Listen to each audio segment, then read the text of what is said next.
Are there food sources of vitamin D? There absolutely are. Now, the best food source is going to be cold water fatty fish, although you can get things like krill oil, which is actually a cold water fatty fish. I'd argue this might not be the best option, not so much because it's not good for you, but because it may not be ideal for the planet. This is one of those places where we are having a problem with depleting fish stocks. And if those happy little fish, which are really low on the food chain, are not able to reproduce properly, then we could have some challenges with larger animals which depend on either the krill themselves or on any of the steps between the krill and them. So, there's been a lot of promotion of krill oil, but that's not where I tend to go. I have taken good quality cod liver oil. That's not just giving you the vitamin D, it's giving you some vitamin A, and it's also giving you some omega-3s. And what I'd say is for sure omega-3s are really important if you can get some vitamin D by eating things like good quality fatty salmon. Other sources where it's a larger fish and we're a little more careful about how we fish those fish stocks, that might be a better way to go. However, here's something that most of us don't realize. There are other sources than fatty fish. So beef liver is a source of vitamin D. Don't eat it too frequently if you have a tendency to anything like gout, because the purines in liver can get you. And I had my one and only gout attack after eating liver every week in large doses because I like it for about a month and a half, and it was unpleasant.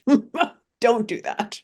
Egg yolk, though, especially if you get good quality pastured birds who are producing those eggs. So a dear friend of mine actually runs a family farm, and her birds go right outside, and those egg yolks will have a much better amount of things like omega-3s, I think even choline, but vitamin D as well. If the bird's got enough vitamin D, then the egg will have more vitamin D. Other kinds of seafood are reasonable sources, shrimp, and here's one of my favorites. It used to be my excuse for eating them, mushrooms. Now, the thing about mushrooms or any plant source of vitamin D is that it is D2, not D3. And that's a critical difference because D2 is not active vitamin D. It has to be converted by your body into D3. And if for whatever reason, we have a greater amount of stress on our body from oxidative stress or other kinds of issues, we may not be converting our D2 well. But if you like mushrooms, they are a source. You may also find vitamin D in fortified foods, not my favorite source. I would prefer in most cases that we're looking at something that's more natural.